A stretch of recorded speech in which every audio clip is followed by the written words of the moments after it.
Funny friends, my funny friends, my funny, funky, funny friends now. My funny friends, my funny friends, my funny, funky, funny friends now. Starring Drew Harrison and Will Abeles. Welcome back to another My Funny Friends. I am your co-host, Drew Harrison. My co-host, Mr. Will Abeles here. Will, how you doing, buddy? Doing good? I'm good. I don't know if I'm ever going to do an intro again. I know it's been a couple weeks, but Blair Postman has absolutely annihilated my confidence in trying to do an intro. And I don't, Please, I think listeners, if you have not listened to the Blair Postman episode, please go back because Will gets just absolutely destroyed. 2 minutes. It's not even, it's like a minute and a half. Minute and 30 seconds. Minute 30 seconds. I said rendition, and then I got not the right wording. No, and I got a grammar education that I should have been given probably in elementary school, maybe middle school. Well, that's what Blair's here for now, to give you that. And I got instead, at 33 years old, I got the conversation I probably should have had a long time ago by people that were paid to do that. And instead, Blair gave it to me. So, well, otherwise, I'm doing great. Good. Well, I don't think our guest this week is going to give you a lesson on the use of rendition. At least I hope not. Well, I might. I mean, isn't that the job of comedians, though, to correct other comedians when they do things wrong? That's the whole point. That's what Facebook taught me. Yes, you are correct. You are right. Yeah. According to Facebook, yeah.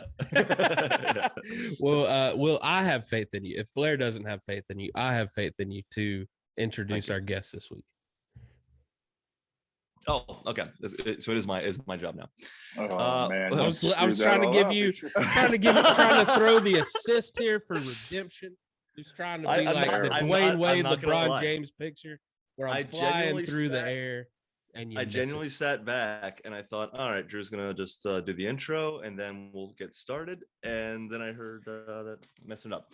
No, this is a very exciting person to talk to. This is the first time, as far as I know, that we've had a conversation, so I'm excited for this. And he works at 800 Pound Gorilla, and we're going to have a very exciting journey through conversation through his journey. Mike Merryfield, everybody. Yeah, and I'm the thanks for having me, guys. And I'm the guy that refuses to put his phone in a stable position to do this.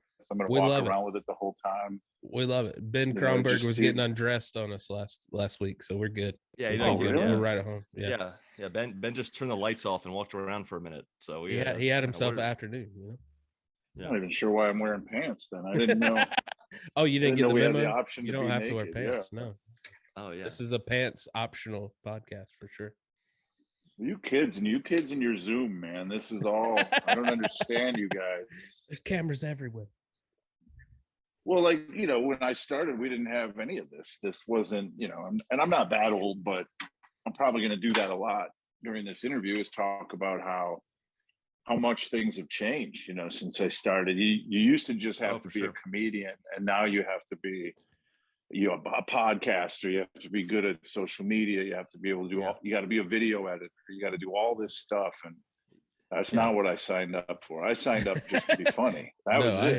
I hear you. Isn't that a wild idea of just trying to be funny and just making that work? And then instead you gotta make a sketch, that's all it was, man. And and I saw it as a loophole, man. When I was young and I started, I was like, I just saw it as an option to do anything other than real work. I hung out at the comedy club here in Wisconsin where I started. I would hang out with the comedians at night after the shows, and then they would tell me what they were going to do the next day. They'd be like, oh, we're going to go play Frisbee golf. We'll probably smoke weed. We're going to go get some food. And I was like, well, shit, I got to go to work tomorrow. That sucks. Like, I don't want to do that. I think I want to be a comedian. This sounds way better. They pay you and you don't have to do shit, And so that's honestly why I started doing it. I was a big fan when I was a kid. There was that big comedy boom in the 80s. Yeah. Where it was all over television, and I watched a lot of that stuff, but I never realistically thought I could do comedy until, they opened this comedy club in my hometown, and my buddy started working there, and he said, hey, you should come get a job as a doorman. You like stand-up comedy. And then, you know, I'm working there a few months, and then finally one of my friends says, like, why are you not doing this? Why are you not trying to do stand-up? And I thought, oh shit, maybe I will try it. And so that's it. I just tried it. And it's one of those things where I went on stage. I told this comedian that was there that I was thinking about doing comedy. And he said, well, okay, then you're going to do it. And I go, no, man, I'm just thinking about it. I'm just getting warm to the idea. And he's like, quit being a bitch. You're going to do it. And you're going to do it tomorrow night. Oh, and he made me go on stage, and I didn't have any jokes. I didn't have nothing, man. And I took the sheet with the announcements on it that the club wants you to make about the nachos and stuff. And I was so nervous, you could hear it shaking. It was like, you could hear it through the microphone. Wow. I was shaking so loud, you could hear the paper. Oh, that's funny. And at the end I gave the announcements, and then I said, well, obviously I'm not funny, so let me bring up someone who is. And they laughed. Like, I got a laugh out of that. And I felt what that felt like, even though I kind of accidentally got a laugh, but I felt what it felt like. And I was like, oh shit, that felt good. Yeah. And I still say to this day, like, if I would not have accidentally got that laugh, I don't think I would have ever gone up there again, because I was terrified. I don't know what, as soon as I got up there, I was like, oh, I don't want to do this. I don't want to do this. I was wrong. I don't want to do this. And then, yeah, man, it's addicting. And now it's 25 years later, and I can't stop doing it. So I was going to say, what year and what part of Wisconsin was this at? That was about 95 when I started, and it's in Appleton, Wisconsin. And they still have a great club here. It's the Skyline Comedy Club now. It used to be the Skyline Comedy Cafe. But so it's a great club. And, you know, what's funny is I always make fun of you younger generation and you guys and your mics. I hate when you guys call them mics and not open mics. It bugs me to my core. I can't stand it. I feel like an old guy yelling to get off my lawn. But the fact that you guys managed to change open mic to mic just bugs the shit out of me. And it's just, I don't know. That's just an old man gripe. But I never had to do open mics. I worked at that comedy club, and my buddy owned it, and he would let me go up every show and do guest sets. And I was terrible for the first, in my opinion, first 12 years of my career. I sucked, but I was definitely horrible in the beginning. But he's my buddy, so he would let me go up, and I just slowly started to get better and started to figure out what worked. Yeah, I started to figure it out. Well, I thought I had it figured out, and I did that for about 2 years at the club, and man, I thought I was great. And then I booked some road work, and I found out immediately that I sucked. Like, oh, because this is 95, 96. The club is full every night, so it's a full audience. It's a 300 seat room packed every night with 200 seat. So I thought I was a good comedian, man. And then I got out on the road, and I was like, oh, I fucking suck at this. Like, I had no idea how to do it. If it wasn't 300 people, I didn't know what to do, you know? The first show I did on the road was in Altus, Oklahoma, and there was 9 people in the audience, and they were legit cowboys. Like, they had been working the cattle that day. Wow. Like, they did not give a shit about anything I had to say. And I realized that what I thought was an hour's worth of material was 15 minutes, because I was getting laughs in between everything at this real comedy club. It was just a disaster. Yeah. And so I never had to do open mics, and I did 2 of them. Twice I did an open mic in Milwaukee after doing like a Thursday night show at the Milwaukee Comedy Cafe there. The club sold out. I have a baller set, and then they're like, hey, let's go to this open mic. I mean, I went and bombed in front of 7 comedians, and I was like, what the fuck is this? Why would anybody do an open mic? And it's only because I was spoiled and I didn't have to. I got really lucky. But yeah, right. But I honestly, I think I would have got better faster had I done open mics. I threw myself into road work. I thought, let me just get out on the road where I got to do a half an hour, even though I only got 15 minutes worth of comedy. I got to come up with some shit. And it forced me to write, and it forced me to get better.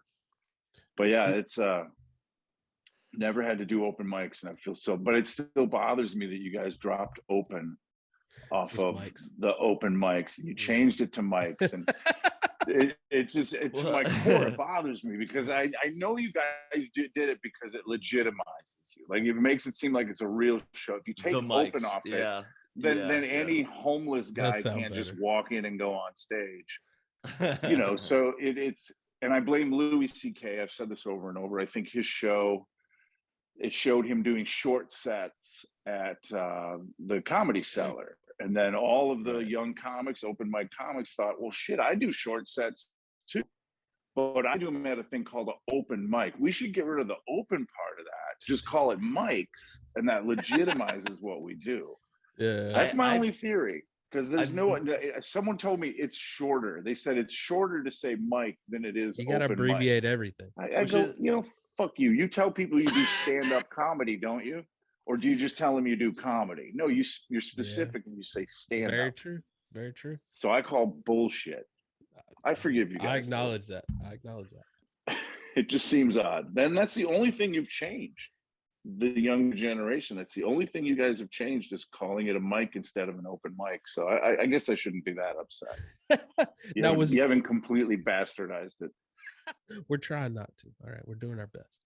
Was there a circuit in the Milwaukee area that you could jump on, or are you reaching out to different bookers to try to get? Yeah. So when I started, 95, 96, around then, you're still kind of in the tail end of the 80s boom. It hadn't quite died out yet. And so there was a guy named Ken Muller. I think his company was Comedy Productions. He booked a bunch of one-nighters in like North and South Dakota and Minnesota. And they actually paid decent. You could do middle work and make decent money. And they were, all blue-collar towns. And it was just really a way to get out there and just have fun, man. I mean, I got paid to stay in these hotels and entertain people. And it was pretty rad. So there was that whole tour, that circuit there. Early on, I got in with the Funny Bones and Improvs and had like a run with those guys where I did middle spots, and then eventually worked my way up to headlining some of the rooms and doing split weeks. And then actually the YouTube boom with all the YouTube guys that started going into rooms and doing because what would happen is I would do these Funny Bones and Improvs, and they would headline me on Thursdays, Wednesday, Thursday, and Sunday. And then I would middle for a big name like John Witherspoon or one of their guys. Yeah. I wish more clubs and then still eventually, did that, like have the feature headline on the bookends, Yeah. But the problem is now on those Tuesday, Wednesdays, Thursdays, and Sundays, they're bringing in YouTubers that can sell the club out. True. They're not comedians, but no, they got their they followers. Sell the club out. Yeah. So even your podcast, big podcast. It's so funny when the YouTubers and everybody started coming out to all the clubs, and all the comics, the jaded older comics like me. I didn't say this. I think I'm smarter than most people, but we're like, we'll wait till those people come out and they see that those people aren't funny. When they see that YouTuber's not funny, then they're not gonna be so, like, they don't give a shit, dude. No, it's just a YouTuber. It's just their favorite YouTuber. They don't care what they do. It's a different form of entertainment.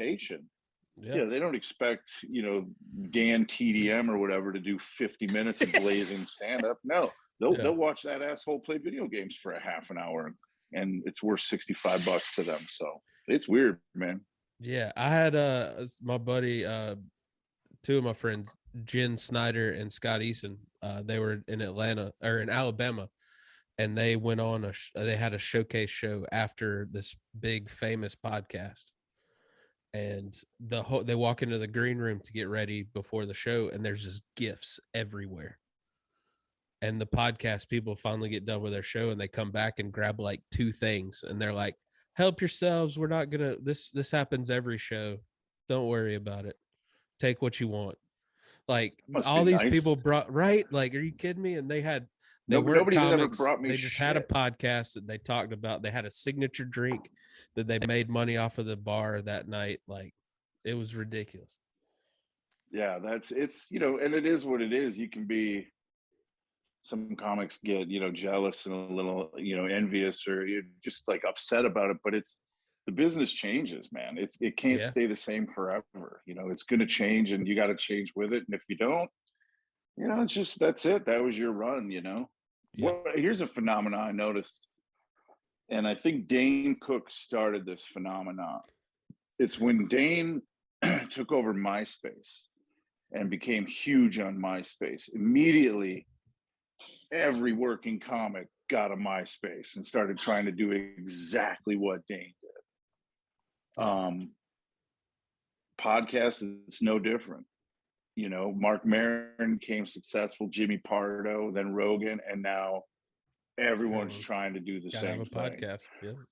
You know, Schultz starts putting up crowd work videos. Next thing you know, every new comic is putting up crowd work. You know, we all seem to follow all of these trends, and I don't know that it's the right thing to do. And I'm doing it too, by the way. Don't get me wrong. No, I get it. But it's like, oh, that worked. Let's all go try to do that thing. That worked. Let's all try to do that. It's like, and we can't all be famous and, you know, successful at the same time anyway. Right. You gotta have your runs and things like, and you want to be ahead of the curve. You know what I mean? Like you want to have the podcast before podcasts are a thing, and it's just so hard to see what that next thing's gonna be. You know, like I remember when Vine blew up, and then everyone was like, "Nah, we're not worried about Vine." And then TikTok blew up, and then it's you got to stay ahead of the curve. And then by the time, I feel like, at least for me, anytime that I get onto something, I've already missed the boat. Like it's already. Well, that's the thing. If you find out that some comic is successful doing something, by the time you get there, it's done. There's 4,000 comedians that got there before you. You know, I mean.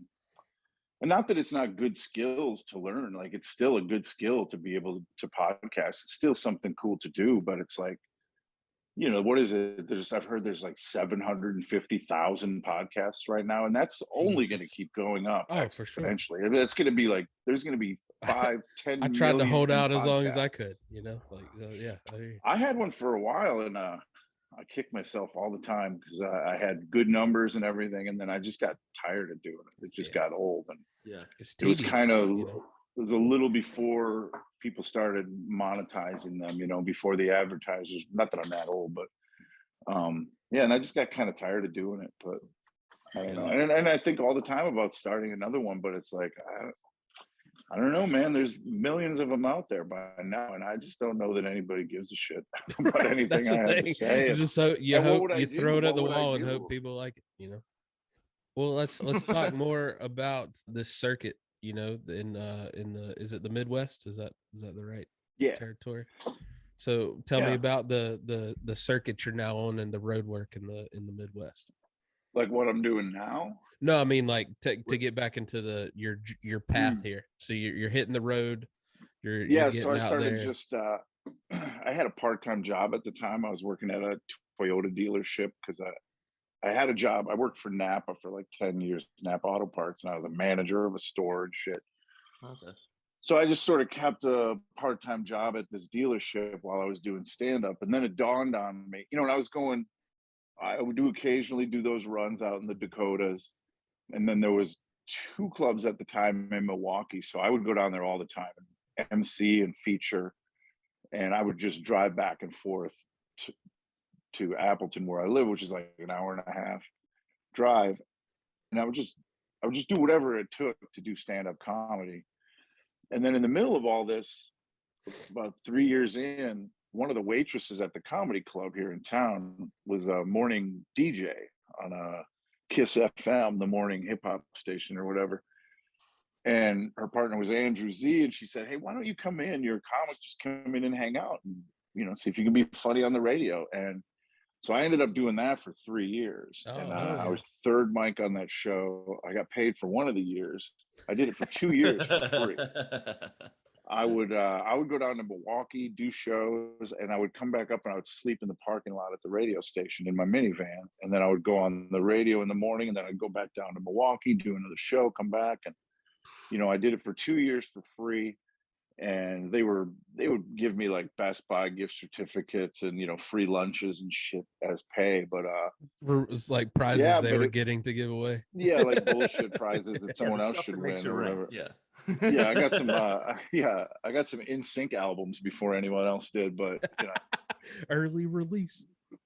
Yeah, so I did that for a while, and it just developed like this skill that I still believe I have to this day, which is the ability to be clean, which is huge. So if I had to be, I'm assuming I can swear because it's a podcast, but had you guys told me to be clean, I have this ability that I developed doing radio, where it's like, okay, I just switch on clean mode. I that can't switch. swear. Yeah. And it helped me with like improvisation, and it was great. And I didn't have anything, I was young, I didn't have anything else going on. And then at one point I just realized that if I'm going to take comedy seriously, I need to quit all of my jobs. So I quit working at the auto parts store. I would still sit in on the radio show, but I wouldn't do it as often. I just tried to get as much work as I could. And I had a minivan at the time, and I built like a little, it was like a little camper. So I would just take these horrible gigs that didn't pay money, didn't pay shit, but I didn't care because I would just sleep in state parks and stuff in my van. And, it was fun, man. I did that for years. I just dove headfirst into it. I knew I had to make it my only income or I wouldn't take it seriously. Right. And back then, I think it was easier to make enough money to live doing stand-up. Plus, I didn't have kids or anything, so I just had to take care of myself. And then at one point, I moved in with my sister into her basement. So I had no rent. So I could just go out in that van and just do all the shittiest gigs in the world. And that's what I did. I did that for like 10 years. I just was out there working and just, wow. Because I've always had this, I always wanted to gain success like Brian Regan. Brian Regan's like one of my heroes. I named my son Regan, not after Brian Regan, but my ex-wife mentioned the name and I thought, well, that's cool. I like Brian Regan. Yeah. So she brought it up. So I'm not a fucking weirdo. I didn't name my kid after Brian Regan. Got 2 kids, Brian and Regan. Yeah. But I think that he's one of the greatest comics ever. And what's always impressed me, I agree with you on that part. So we're on the same page. page. That he never had a television show. He's never done any fucking acting. Like now he does, but he didn't do shit. All he did was stand-up comedy, and he did it well, and people loved him for it. So I've always sort of modeled my career after him, and a little bit I like the Dave Matthews Band, and I'm not ashamed to admit it. There's an autograph poster right there. We all Dave have our Matthews, things. but I get you. Yeah. But so I model myself after their career. Their career, they didn't do a lot of interviews. They didn't do a bunch of bullshit. They just were fucking good live. That's how. That's why people like. That's why I like them. Their live shows, bananas. I think they're all amazing musicians. I mean, Dave's the weakest link. If he left the band, I wouldn't be sad. I like the band. That's fair. I don't necessarily like him, but what were they calling since Dave left? They're just the band, and then you're like, well, now we already have. I guess, yeah. Like, well, yeah, I guess. Here. Yeah, I don't know, but I would still, he's the weak link. But anyway, I loved let's just be good live. That's why when people talk shit about their studio albums, I say, you're right. Yeah, those are cheesy. Those are cheesy, poppy radio bullshit albums, a lot of those songs. But when you see them live, they become a whole different thing. And that's what they were always good at. But the record labels said, oh, no, you have to do a studio album. So it's like, I don't know. I've just always wanted to be more of a purist. Like if I'm going to become rich and famous, which clearly hasn't happened, it's going to be because people like my stand-up, not because I'm funny on Twitter, not because I'm fucking amazing on Instagram. Like I don't want to get famous if it's not going to be for doing stand-up. And that's fair. And a little side note, one of the best nights I've had in comedy without getting on stage or doing a set was because of Brian Regan. He came out to Wilmington when I was living there and did this huge outdoor amphitheater, sold it out, had a great show, then came to our little comedy club and wanted to do a set at the open mic. And I wasn't there for a set at the open mic. I was hosting trivia down the street, and I go home at the end of the night, and one of the comedy club owners gets in the car, like scares the shit out of me. Gets in the car as I'm getting in the car. I'm like, whoa, oh, hey, what's up, man? He's like, go down to Blue Post. Brian Regan's buying everybody drinks. So I go down to Blue Post. My man dropped like $800 on a bar tab just so all the local like if you got like halfway, like a third of the way done with your drink, he'd be like, bartender, we need another drink over here. And he was just the nicest human being in the world. It's one of my favorite nights. I don't blame you. They're gonna find kids under that dude's porch. No, there's no way somebody could be as nice as that dude. That's what I always said. I was like, there's a kindness there. He's the nicest person in the world. He's got some skeletons. He's got to have something. He killed somebody or something. But yeah, he's amazing.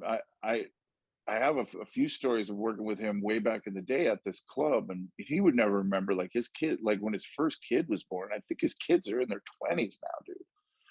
But he worked here and he had his new baby with him and everything. And I remember that. But there was a weird moment where we were driving to do radio, and they were taking us to radio in a limo. They had a local limo company that would just take you to do radio. It made the comics feel special. And I just went with because I was like a huge Brian Regan fan. Is this So in I was like, is this in Wisconsin? Where it's is in this Wisconsin. at? Yeah, Okay, he was working at the Appleton Club here. Gotcha. I don't know why I pointed. Like you need to know where it is. But No, we saw it. We could see it behind you. Yeah. Yeah, that's right back there. But it made sense. yeah, so he was working the club, and I was the doorman, and I would help manage the room and run shows and clean and do all this shit. And so I was just like, hey, I'll take him to radio. I'll take him to radio because I was a huge fan, man. I fucking loved the dude growing up. He's one of the first guys I really, well, not the first guys, but he was one of the guys I really liked. I saw him on MTV's half-hour comedy hour, and I was just like, this guy's fucking great, So yeah, we're driving in this limo to go do morning radio, and we're in the back two seats of the limo, and slowly up next to us pulls a state trooper, and he's got a guy in handcuffs in the back of the car. And Brian just said in the most Brian Regan way, like, wow, what a difference in how our lives are going. You and I are in the back of a limo. This guy's in handcuffs in the back of a police car, but he just said it in the most Brian Regan way, and so one eye raised up like, hey.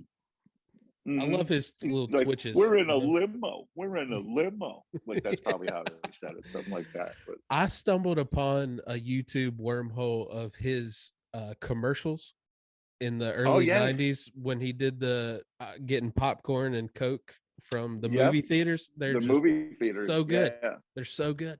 Yeah. I remember having been a fan of him, and then I was at the movies once. I had no idea he did that, and I was like, "Holy fuck, it's Brian Regan!" Like I'm telling everybody I'm with him, like, "It's Brian Regan, dude. He's a comedian." They're like, "Whatever, dude. Who cares?" Whatever, bro. It's like my kids.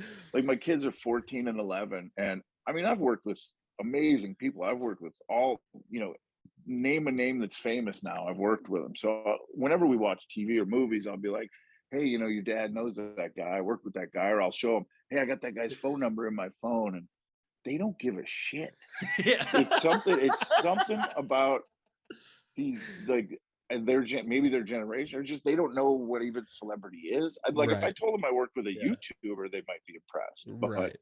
they can give a shit about the fact that I know somebody in a movie. But when I was growing up, if somebody said, "Yeah, I know that guy in that movie," I'd be like, "What the fuck? Tell me! Oh my god, tell me more!" Yeah, exactly. They're so unimpressed. Yeah, unimpressed.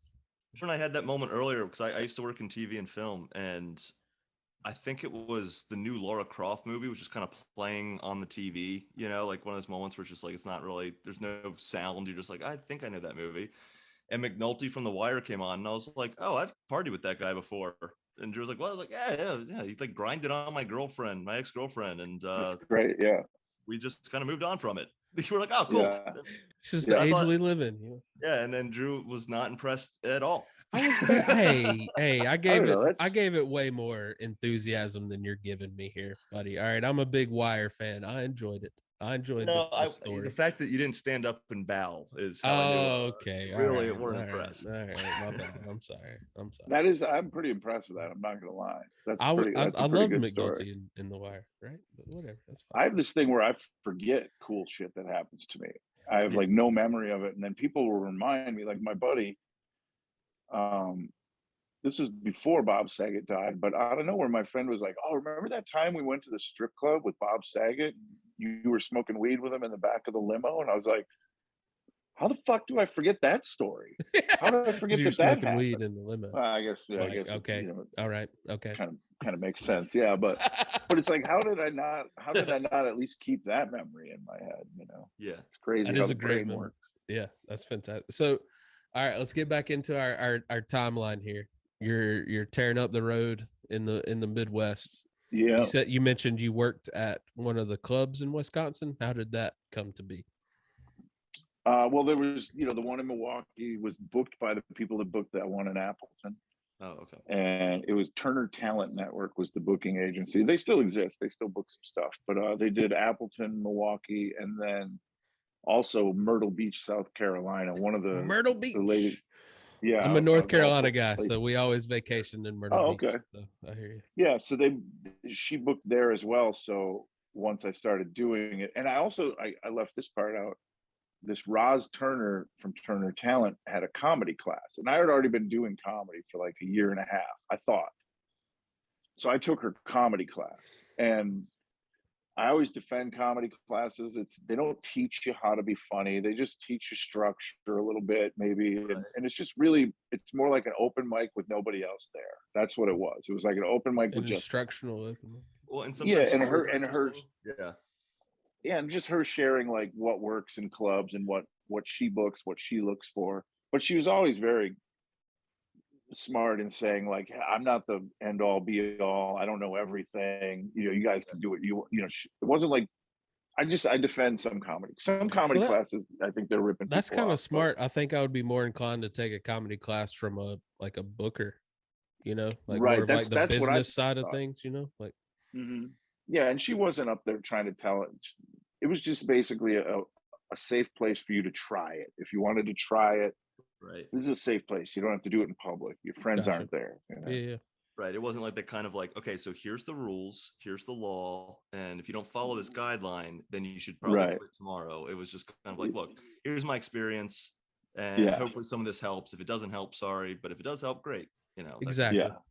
Yeah. It was just a place to try it and someone to ask questions of. But so I did that, and then I just hammered the road, man. And I mean, it's all kind of a blur right now, but it was. I've been doing it 25, and I got married in there and had kids and all that, and got divorced in the middle of all of it. And yeah, it's been the greatest thing I've ever decided to do in my life. It's been the biggest mistake and the greatest thing I've ever done. I agree with you all at once, because when I look back on it, it feels like a colossal waste of time, but it really wasn't, because I developed a skill. Yeah, and you think about the random times you smoked weed in the back of a limo with Bob Saget. You know what I mean? Like how many people can say they did that? Kind of makes it worth it a little bit. But unfortunately, I forget those stories. So is it really worth it? But yeah, so I've just been busting ass out there. I got to one point where I started, like I said, I auditioned for the Funny Bone and Improvs to be a middle act, and I remember it was they had a lot of room. They had like 17 rooms at the time that this guy, Dave Stroop, booked. And I remember I went and did the audition, and he loved me. And he goes, man, I'm going to book you in everything I got. I'm going to give you everything I got. I'm going to book you in every room I got. I left there thinking, I remember calling my ex-wife being like, hey, fucking, I did it. Yeah. I did it. I'm going to make a bunch of money. I'm going to be booked every week. Like, it's going to be amazing. And I did not get a week from that guy for 3 years. I was emailing him over and over and over. I would email him over and over and over. And it took 3 years to get one date. And then I did that date, and it took another 2 years. Yeah. It's, anytime in my career where I thought, oh, this is it. This is the one. It fucking is not. It is not. It was not it. Yeah, so now I know I don't even, when anything good happens, I'm like, yeah, I'm sure this will amount to fucking nothing, like everything else has. Yeah. But no, I've honestly, said those words myself. Really get in it to be rich and famous. I literally got into it to avoid real work, and I did that for 25 years, man. I didn't do shit except comedy. All I had to do is observe life and write jokes about it. It's pretty rad. Yeah, for sure. We were in Wilmington last fall, and Drew was featuring, and I was hosting at Dead Crow for Alonzo Bowden. And and he said something like, because I met him when I first started. I was interning at Jimmy Kimmel, and a guy that I was working with at the time was a comic. He was 30 years. He's my age now, and he was like, "You want to come to the Improv and see a comedy show?" And I was like, "That sounds amazing." And so I went, and Alonzo headlined that show, and it was like the Sklar brothers and TJ Miller and all these guys. And I was like, this is amazing, watching it. And then I think like a couple days later, I'm interning, and this guy, Patrick, was PA. It was a production assistant.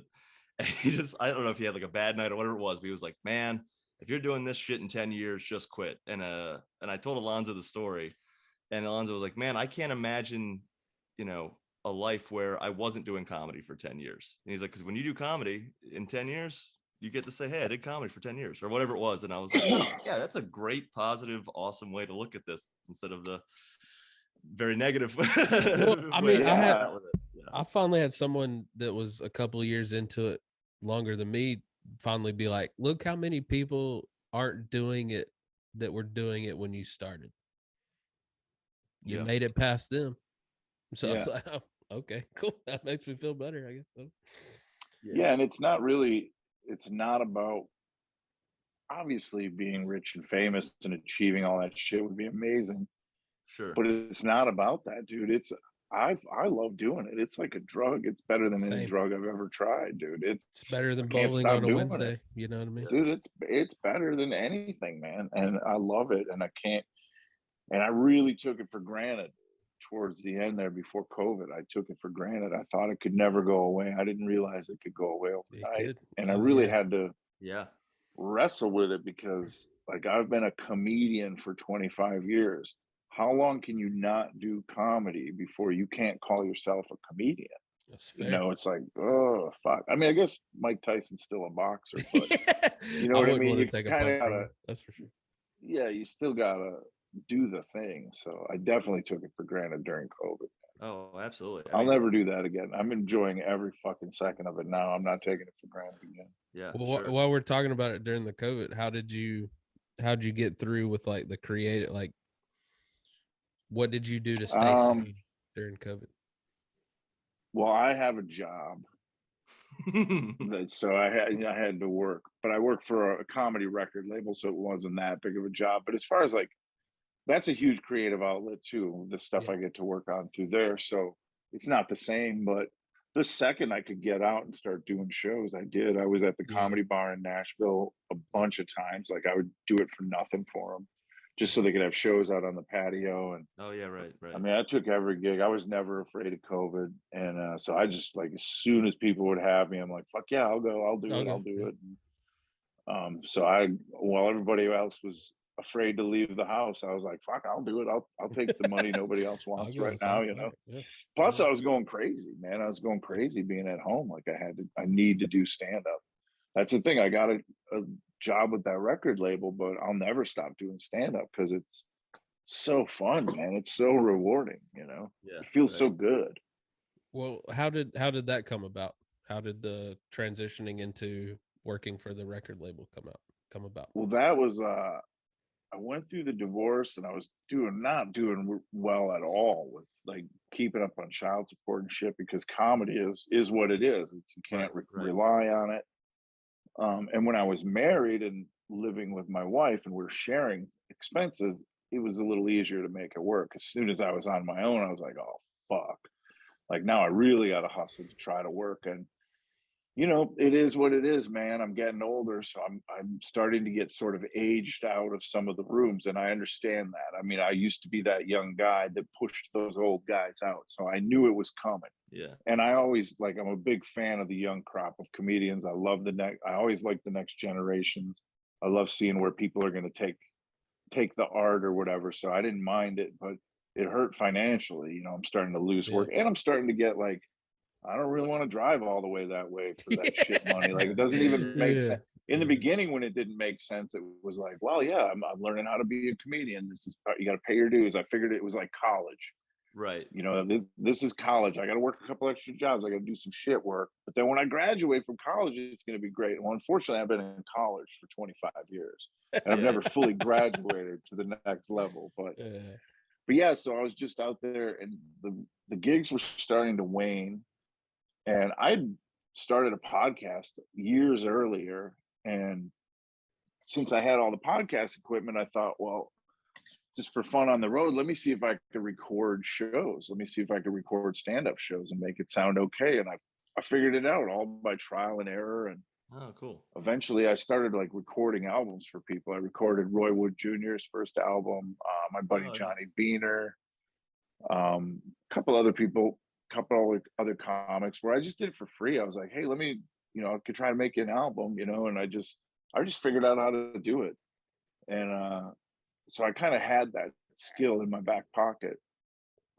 And then my buddy Mark Ryan, his management company started a record label, 800 Pound Gorilla Records. And I knew about it when they started it. And at one point, they needed some extra help with this stuff called metadata. And it's where it's the worst job in the record industry. It's where you basically have to type out every word of what a comedian's saying. You know, track by track, you have to type out every word and then write what it's about, what the bit's about, whether or not it's clean and dirty.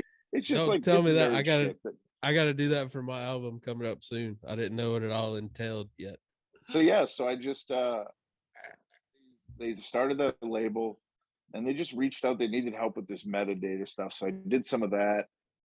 And then Anthony, one of the guys that works for the label, was also editing videos for Mark for this YouTube character that he does. Well, maybe I shouldn't say that out loud. Some people don't know it's a character, but anyway, I meet Anthony.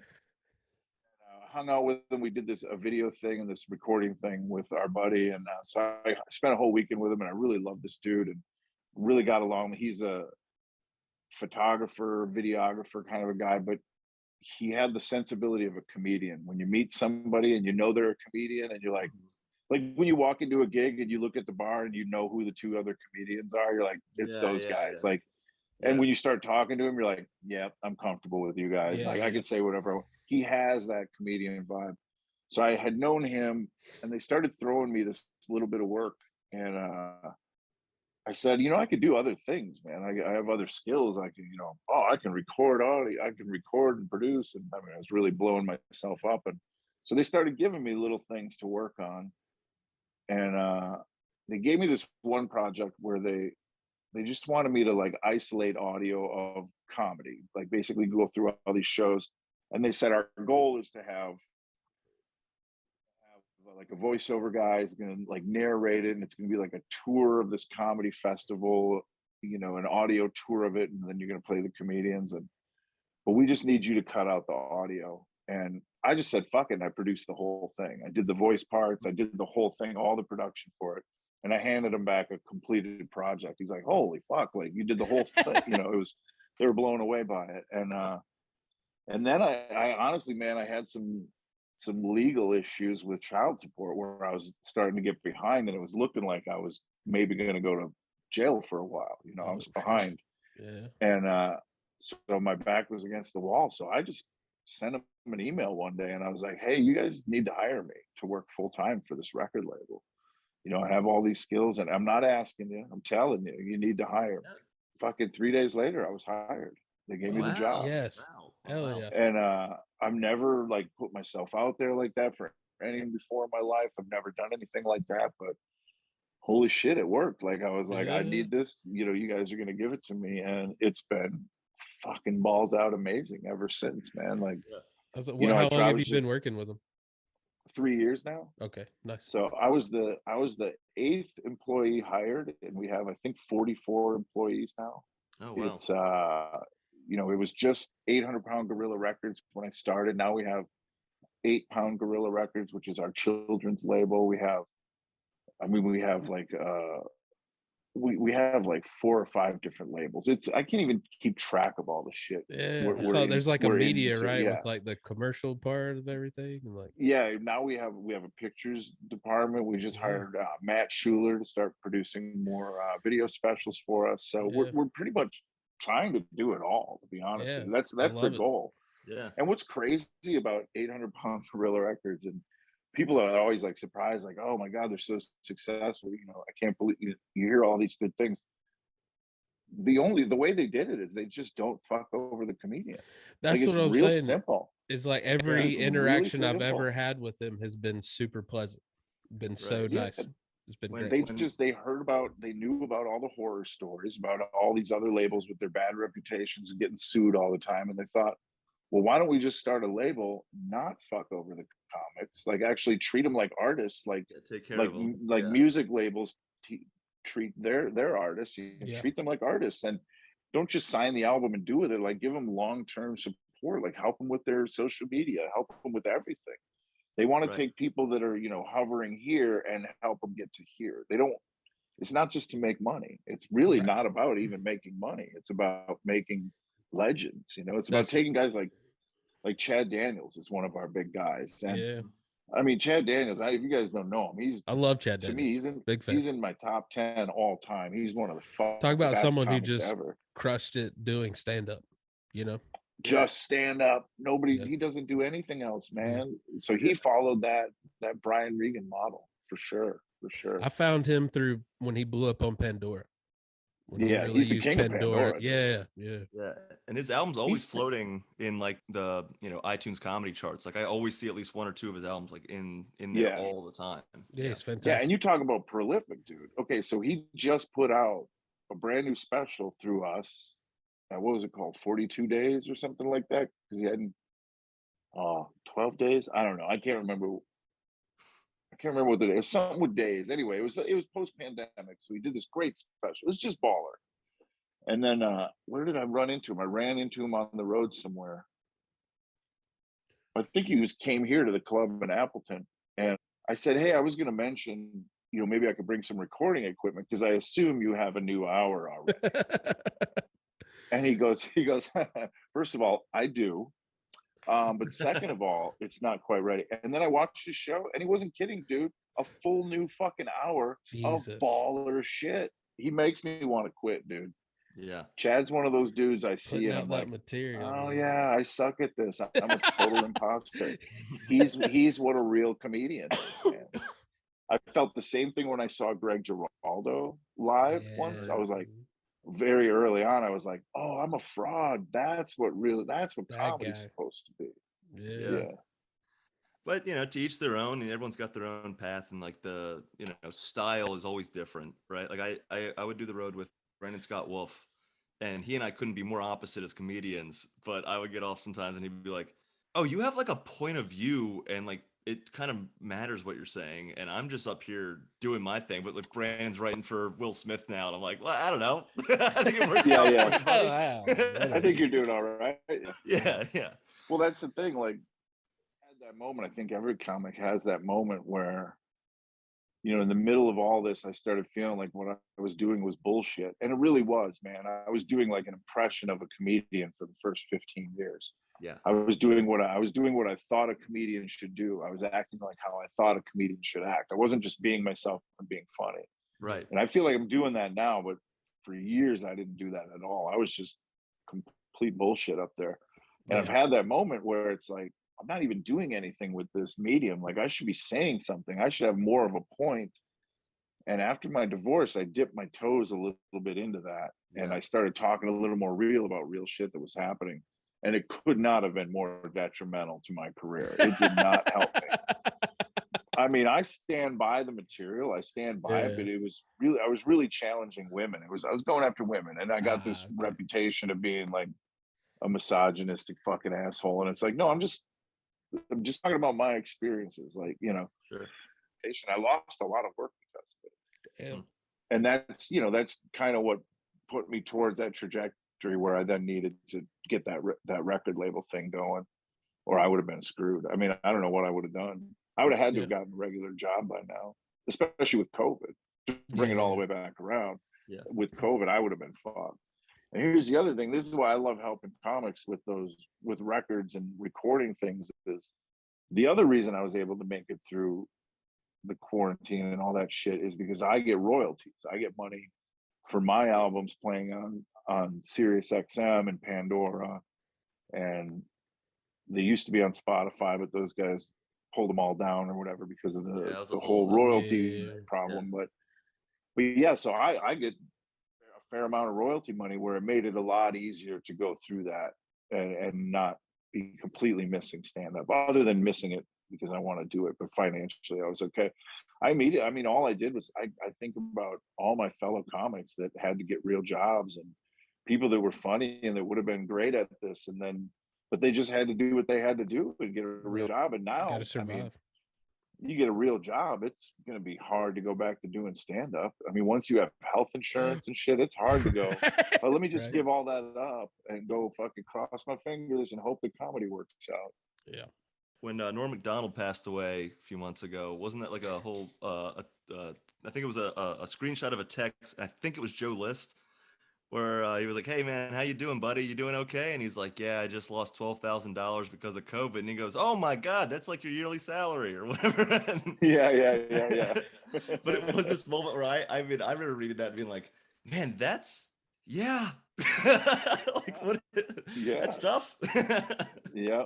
I mean, so many guys were just screwed, and that's the weird thing about this, dude, is when I started, for the average, like if you were just a nobody and you headlined like a one nighter, it would be like $200 for a one nighter. Right. 25 years ago. And 25 years ago, I was like, that's fucking decent. If I do 4 of those a week, man, I'm fucking doing good. I'll sell some t-shirts, like I'll be rolling. Well, here we are 25 years later, and it still pays fucking $200. Right? Yeah. Right. And now it's 150 because Yeah. all you fucking micers will go do it for less money.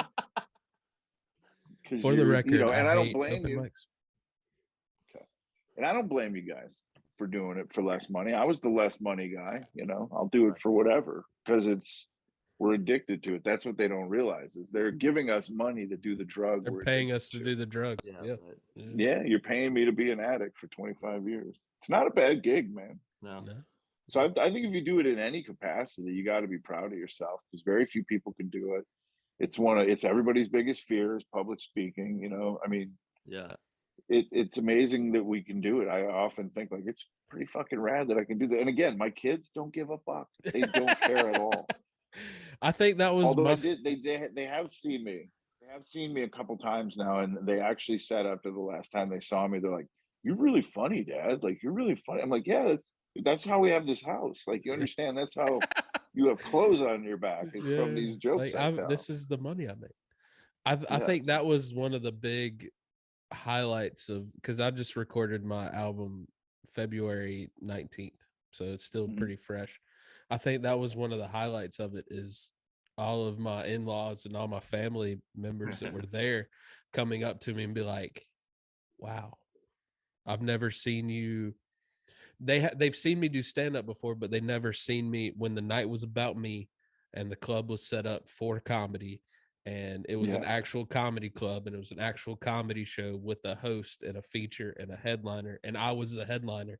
And it was just amazing for them to come up to me and be like, "Oh, that's what you want to do." Oh, Okay. that's it. Yeah. Well, that's because it doesn't make any fucking sense in the beginning of your career. Right. You know, and I remember people came and saw me in the beginning of my career. I wish I could get a time machine to make that not have happened. The Men in Black mind, like memory eraser. Oh God, I think back to when I started. Like my friend Tiffany, she used to work at the comedy club. She actually ended up marrying David Ortiz, which is because he played for the minor league team here in Appleton, Wisconsin, when he first came from the Dominican or whatever. Yeah. And so he would come into the comedy club when I started. He would come in. So David Ortiz saw me when I was fucking horrible. He saw me 25 years ago when I was fucking terrible. Yeah. So that's another one I wish I could take back. I wish David Ortiz would have never saw me fucking terrible. But and you know how often he brings you up, right? I mean, that's it's probably nonstop around comedy. He's talking about it right now. You do know that. But I bet you he and Tiffany every now and then he leans over and goes, "You know, your friend Mike was fucking terrible, right? Like, you know that it wasn't good." He's like watching a new special on Netflix, and he's like, "Yeah, this is not great, but you know who was worse?" yeah. You know, it was way worse than this. That's fine. I'll take that. I'll be that guy. Yeah, man, you get in a conversation about you from David Ortiz. Yeah. Nice. Yeah. So I think it's important for comics to record. I'm glad you did the album. I think that's really important, man. And that you have all these digital streaming outlets. You're not going to make a lot of money, but it is. Look at Chad Daniels. I always say, look at Chad Daniels. When I say you're not going to make a lot of money, Chad Daniels makes a lot of money on Spotify and Pandora, but he's the exception to the rule. But you got to get it out there. I mean, there's no reason to make this. I call it free money, but it's not. You know, they call it mailbox money because it just shows up. You don't do anything for it. But yeah, I mean, I slept in my car. I have a bad back and a bad neck from sleeping in shitty condos and shitty hotels. And you know, so I deserve a little money every month. That's sort of like my Medicare payment or whatever. Hell yeah. Yeah, well, that's like Rena Combs doing that. She's been living Yeah. out of her car, and I know she had the accident recently, but luckily it looks like she's back on her feet and back But at it. the thing with Rena though, I want to tell her, like, why are you doing it in a Prius? Like, get a minivan. Like, I get that I didn't know she was in a Prius for so long, and I dude, it's always thought she amazing. was in like an SUV or something. And then she Yeah. posted a picture, and I was like, "Wait, you're doing what?" Yeah, it's ludicrous. I mean, I get that, you know, gas mileage. I get why she's Sure, doing it, right, but right, it's right. like, girl, I'll send you $100 a month for gas. Get yourself a minivan. Like, it's crazy. Yeah, The amount of space she has in that is ridiculous.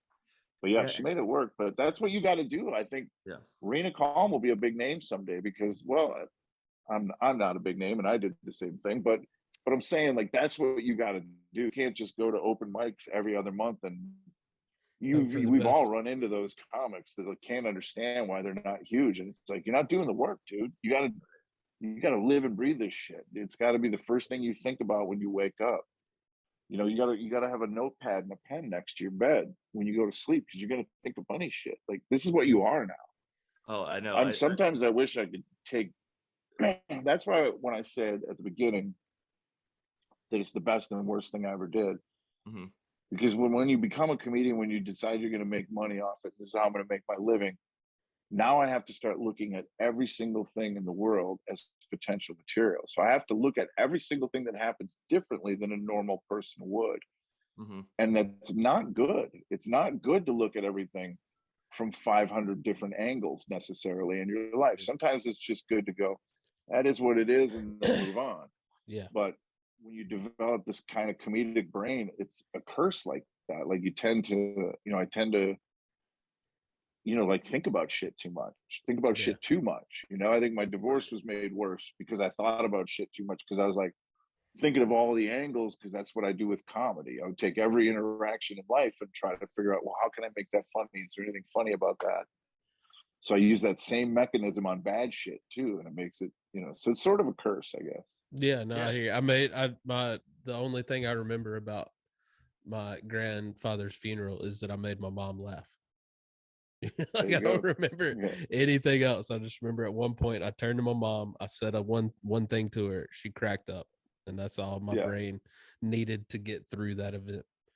Mm-hmm. Yeah. Well, and we're losing all that. We're losing that in this country, because comedy traditionally has always been the thing you use to talk about the thing nobody wants to talk about. That's the other thing I've learned doing this working for this record label. I've done a lot of legacy projects, a lot of Evening at the Improv, where I mined that show, and I made, I think, like 15 albums of Evening at the Improv, and, you know, all the old comedy shows from back in the day. And I get to see how comedy changes throughout the years and the different stages it was in. And I forget the reason I brought that up, but it was super important, super interesting to learn just how it changes. And like traditionally, that's what stand-up is for. It's for these topics that we don't want to talk about, or the things that scare America. That, you know, although having said all that, I don't think we need to talk about Trump on stage anymore. I don't think that one needs to be.